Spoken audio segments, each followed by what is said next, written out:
In the Little 500's history, there haven't been many dynasties. Cutter's has been one more recently, but when you go back to the 1970s, the race belonged to Delta Chi. A big part of those teams, Little 500 Hall of Famer Mark Dayton, who rode in 4 races from 1973 to 1976. My first 2 years, clearly the best teammate was Wayne Stetna. I mean, he's an Olympian, extremely strong. Wayne and I did a lot of training together, put in thousands of miles on the road. I was probably faster, but Wayne was clearly stronger. Between the two of us, we had the nucleus of an extremely strong team. And then we had supporting cast in my second year of Gary Rybar and Mike Alexander, and that was, it was just a very strong set of teams. 1973 was Dayton's first win. Once again in 1974, it was a complete domination. That second year, actually, we ended up, I think, really winning the race before we ever started. We went out and demoralized every other team on the track, and they let us take 2 laps out of the field in 1974. It's not the way that teams get a lap up now, which is by making everybody else lose a lap. We actually went off the front and lapped the pack twice. But it was, I think, at least in part because people said, why should we go out and kill ourselves? Because we know they're going to be able to do it anyway. And that was all from practice. And practice they did.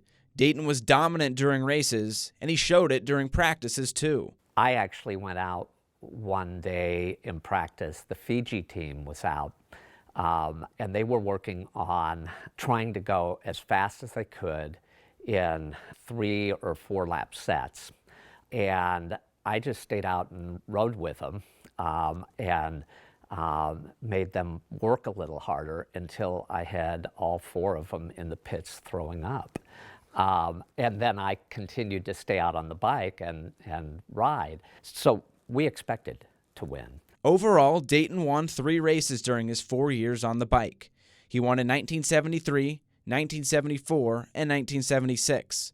But as good as the Delta Chi team was, they made one costly mistake when they didn't realize there was a caution during an exchange. That cost Dayton and Delta Chi the title in 1975. So we took the exchange and moved right back into the pack as we would normally move, and were called for creeping.